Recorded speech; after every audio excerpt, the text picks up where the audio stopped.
Welcome to Andertons Music. Happy 2026. I am Ollie. I'm Cece. And today it's all about that bass. If you're thinking of starting off with a new skill for 2026, we've got 5 points for you to consider, and we're going to help you on your journey. So I think the first point, putting this beautiful piece of instrument down, why start playing the bass? That is the question, and that's exactly the question that I got asked when I said I wanted to start playing bass. Good. And number one, so you can prove everyone wrong that it's an awesome instrument.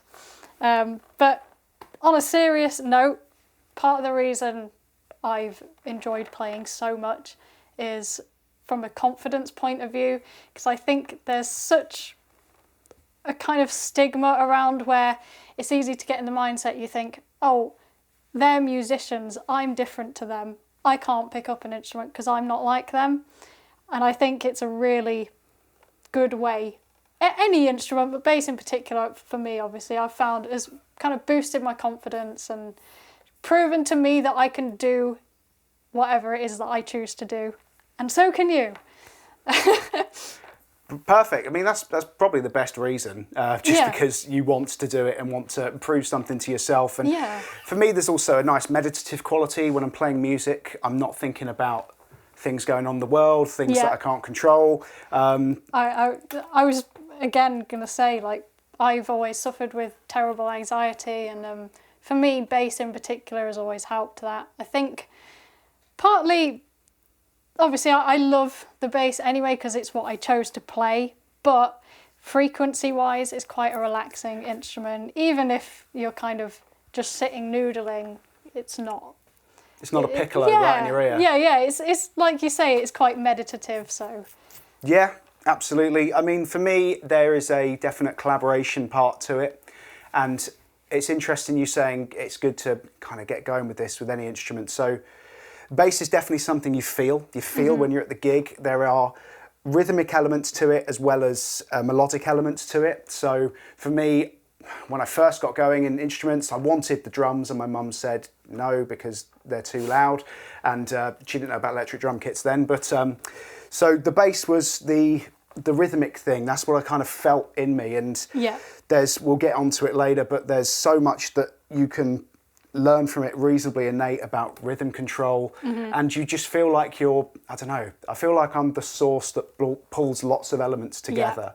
And so it feels like it's not a band till the bass player turns up. Definitely. And I like being needed. What can I say? It also doesn't not help that it's only got 4 strings. It's nice and simple. It's not particularly intimidating. I've got lumpy, fat old hands, so I don't need loads of dexterity.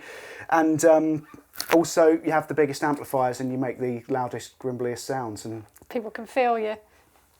I think as well, that's another thing, is bass in particular, I think, is an instrument that whatever it is that you want to do, whether you want to get really noodly and technical, or you just want to chill out and not think too much, or even just get into a zone, because it can be quite therapeutic just to kind of drive in the whole song, drive in the moment. There's so many ways that you can play bass, and you learn so many skills that I think translate to other instruments. So in my opinion, you can take the instrument further than people think you can, as far as you want, or play it however you want, and no pressure. But I think from there you learn a lot of other skills, so if you ever do want to branch out into anything else as well, you've got a great foundation. Yeah, some of the best producers I've ever worked with have all been bass players.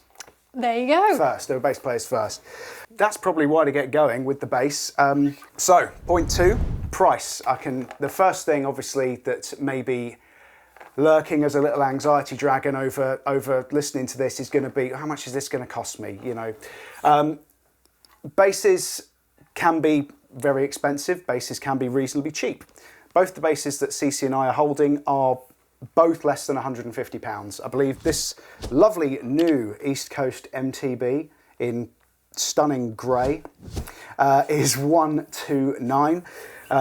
This one that I'm holding here, I think it's a similar price. I think it's 119. Again, an East Coast bass. You can spend not a lot of money on something quite simple and nice and plain and straightforward. You can spend loads of money on something that looks vintagey and that you've seen, you like a John Entwistle play, or you've seen Flea play or something like this, and you can spend thousands. Please do it, Andertons. No, you can spend thousands. Obviously, if you're getting started, you may not want to be dipping so far into that. Bass amplifiers, again, those can start reasonably cheap to reasonably expensive. We do packs at Andertons Music so that everything you need from a basic standpoint, starting from the bass and a couple of essentials which we'll go into, you can start at £169 up to about £250, £260 will get you a really nice, everything you need starter pack. If you've got more than that and you're in a position where you want to invest a little bit more, good for you. Do, because you can really appreciate and learn quicker, I think, on a nicer instrument. I think as well, like if you're playing something that you really love, doesn't matter the price, then you're more likely to want to continue to do it. Whereas if you're playing something that you pick it up and you're like, don't really like this, or perhaps a bit less inspired by it, perhaps because you've not put in as much as you can, because people enjoy things like expensive bottles of wine and, you know, they fly business class and stuff. And, you know, there's an enjoyment thing that comes off that. That's what we're saying here, is that if you've not got much money, you can still get fantastic things that get you into this filthy habit. But if you do have a little bit more, don't consider these the limit of your potential. Point 3, so what do you actually need? So, aside from the obvious, a bass, you'll need an amp, lead, stand is always a good one that people tend to overlook. Yeah. One major reason being, if you're sat at home and you have to keep putting your instrument away in the case, you're less likely to, on a whim, just saying, oh, I'm going to pick up the bass and noodle. Whereas if it's on a stand, it's right there and you'll be learning so much without even realising that you're doing it. So little and often with the practicing. If you pick it up every day, you're going to go so much further than if you just sit with it for 2 hours once a week. Yeah, and I always said to the customers here, try and make the bass easier to play than a games console. Yeah. Stick it on that stand. It's, you know, we have stands that start from about £16 up to, you know, fantastic earthquake-proof guaranteed ones that are probably about £40. Whichever way you decide to go, I think the stand is kind of, it's not essential in terms of making the bass make a sound, but to get going and learning, making it part of your life, is so important. Yeah, I found that was one of the best investments on my journey as well. Other thing is a strap. Obviously, you don't have to stand up and play, but it's a really good skill to have. And if you start early, you're immediately going to get used to what it feels like, and it's going to be less of a scary thing. So I have the, looks like a Simpsons special over here. Yeah, or the Mary Berry signature, the Paul Hollywood. Matches the bass really well. That's it. I mean, even when sitting, I feel like I've got a bit more security. If I've got the strap, it's held on to me. Definitely. And obviously, if you're new to bass or you've just bought this and it's your baby, you don't want it falling off anywhere. Always a good thing. I mean, these start from about £6 if you want a plain black one. If you want leather ones, they can be a bit more expensive. These and the stands are included in many of the packs. So check those out online. Other important thing, tuner, not the fish. So these are really, really popular. These are what are called headstock tuners. So they work off the vibration of the bass. So you can talk over them whilst tuning up. Tuning by ear is just, I was playing for, probably about 5 years before I really started to get good at tuning by ear. It's a difficult thing to do. That's even when we're talking about guitar and guitar frequencies, which your ear is more tuned to pick up more sensitively. With a bass, get a tuner. That's all I can say, get a tuner. I mean, definitely a fun skill to learn if you tune by, I mean, you need a starting point, but tuning by harmonics is fun, but tuner is definitely a good thing to have. Not to lead you on for the next thing that you might need if you want to be playing. That's good. A cable or lead. Oh, brother, this guy stinks! So this very interestingly connects your bass to your amplification device. Cables come in all manner of lengths. Usually, if you're getting started and you're just going to be playing at home, 3 meters is fine. That's what most people, it's a bit of an industry standard really. Shorter stage cables as well go to that. When you're looking at things that are perhaps 6 meters, 10 meters, they tend to be things for stages. You may be asking about wireless systems as well, because you see people in rock shows play those. They're cool, they can be cool, but they tend to be really expensive for really good ones. We're talking 500, 600 plus. So can't beat a cable. Sorry, I'm trying to keep a straight face.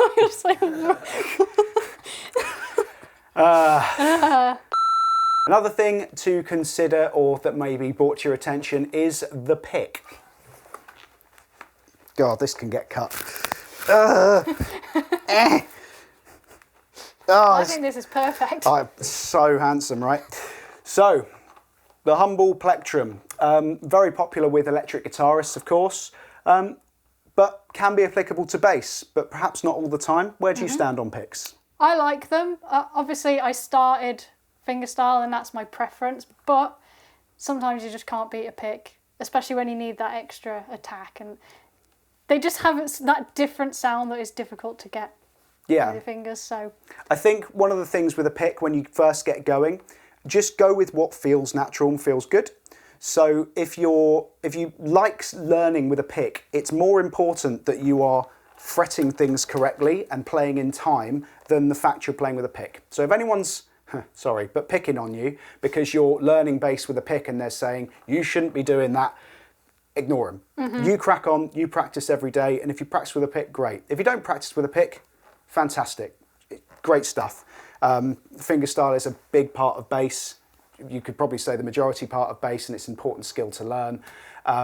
So yeah, learning on that is fantastic. But the main thing is just getting those minutes under your belt. Just keep playing. I mean, there's no right and wrong, and it depends on what it is that you're going to play as well. If you want to play something that's very pick driven, obviously it makes sense to start with a pick. So yeah, absolutely. And then I suppose we should talk a little bit more about the actual bass itself that you may want to get, which will be point 4, getting something comfortable for you. Now, we're surrounded by some basses here, and you'll notice they're all different sizes, colours, shapes, weights. Getting something comfortable, especially if you're going to be playing this thing every day, which you should be, is really, really important. So it's normally me. The keen eye amongst you may have noticed that the bass I'm holding is a little bit smaller in terms of length than the bass CC is holding. This is called a short scale bass. Now in the link in the description, we've done a very in-depth video talking about scale lengths, which is a huge part of comfort. It's not particularly long. I would highly recommend giving that one a go, especially if you're younger or perhaps slightly smaller in stature, or maybe if you're slightly older and have a few joint difficulties or something like that and you want to get into it. It's a huge part of the comfort, but check out that video. That'll explain as much as we possibly can with regards to scale length. Just to bring it into perspective as well, this isn't actually a huge bass. I am just small. This is what a normal size bass looks like in comparison. Are you small? I just thought you were sat really far away. With that in mind, you being slightly smaller and the body shape, you find basses like this, which I believe you started with something similar? Yeah, I started on an Ibanez Sound Gear, which they're full scale length, but they're quite dainty, and that was perfect for me. And I'm kind of more of a full scale fan anyway, but that's literally down to personal preference. Yeah. And just as a contrast of body sizes, I have here a slightly more traditional bodied bass. So the body shape you can see is quite a bit sort of bigger and chunkier. It's not quite as slim. This is based on a bass design from the early 70s, actually late 60s in regards to the body. Electric basses, when they started, because they were so big and strung, highly strung, beg your pardon, they wanted quite a lot of wood as part of the makeup to encourage the strings to really sing. Modern technology like active pickups, powerful pickups, means that we don't actually need, with the bass, such a huge wooden instrument. We can make it smaller, and we can use electronics and amplifiers to make it sound big. Yep. So small looking basses don't sound it. That is a good point. Other things perhaps to consider will be the style of music that you want to be playing. What got you into bass? What was what you saw that you thought, I need to play like that? It was Paul Gray from Slipknot, actually. Oh, yes. But I mean, I've always loved kind of all genres, so I wanted something personally that could do a bit of everything. Yeah. And on your musical journey, you'll probably be like that. So find something that you like the shape of, I think is going to be the big thing. You need to look at it and go, "Cool, I'm going to pick that up and play it." But to the same token, something versatile. Many basses are designed to be pretty versatile, and loads of the sound comes from the amplifier. Can be something really, really to consider. So comfortable, good looking, and the right size and shape for you, so we're not overly straining. Playing the bass doesn't have to be uncomfortable. Nope. And I wish I knew that when I first started playing. I think the number one thing when choosing a bass, at least for me, would be comfort. Because the very first bass I ever played, I didn't understand what setup was. The strings were that far off the fretboard. And we're on, beg your pardon. But Sorry. No, it's all good, it's all good. But we're now on point 5, which is setup. Oh yeah, sorry. No, it's all good. Please carry on. It was uncomfortable. Yeah, so absolutely zero setup. Didn't really understand that was even a thing. Yeah. But the bass was also just massive, and at the time I was only 11.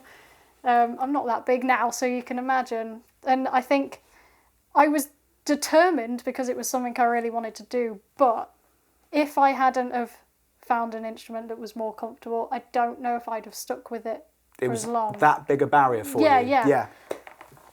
So setup for the layman and for maybe an unlayman and them is generally describing the distance between the string and the fretboard. So how hard it is to press down physically on the strings here. Bass is a much more physical instrument than electric guitar because the strings are much thicker. We're dealing with a lot more tension.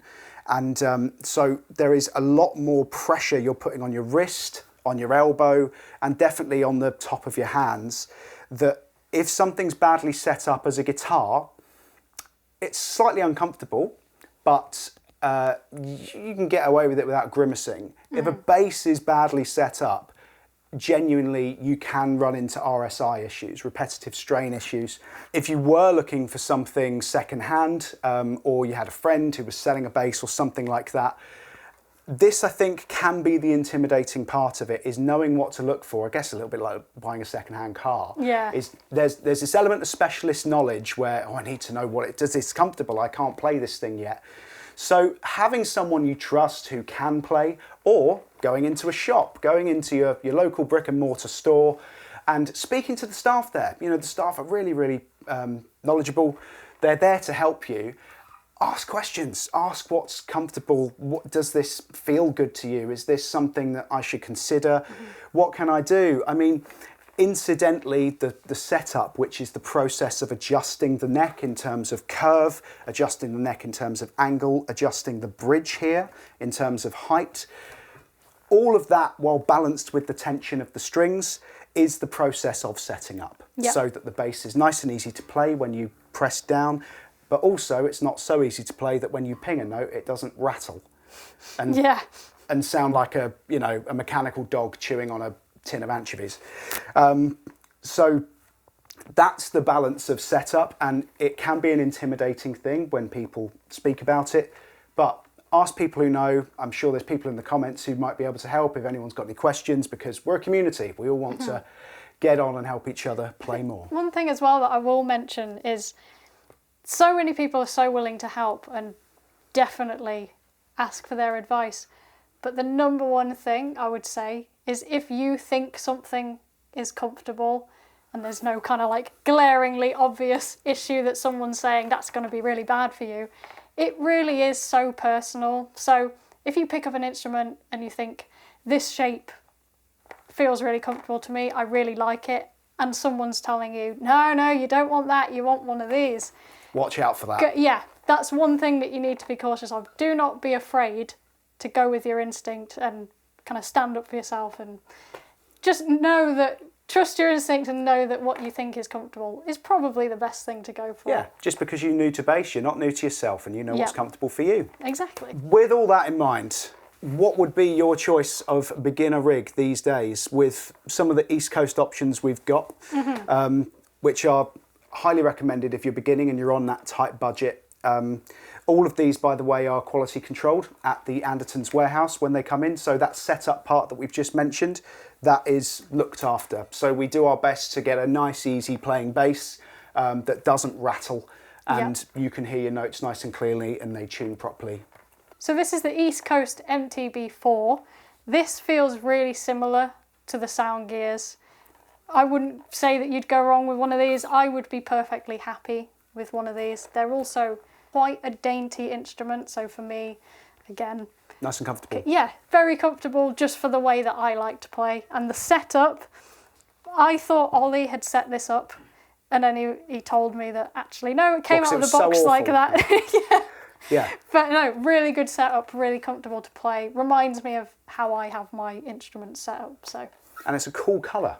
It is. I love What could the you colour. want? Let's hear it.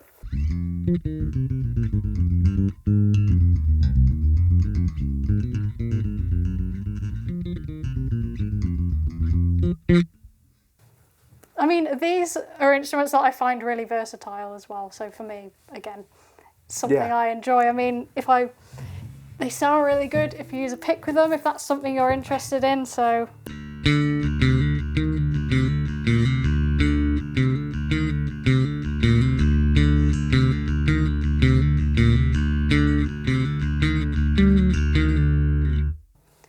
They'll do just Nice. about anything. Sounds absolutely, yeah, fantastic.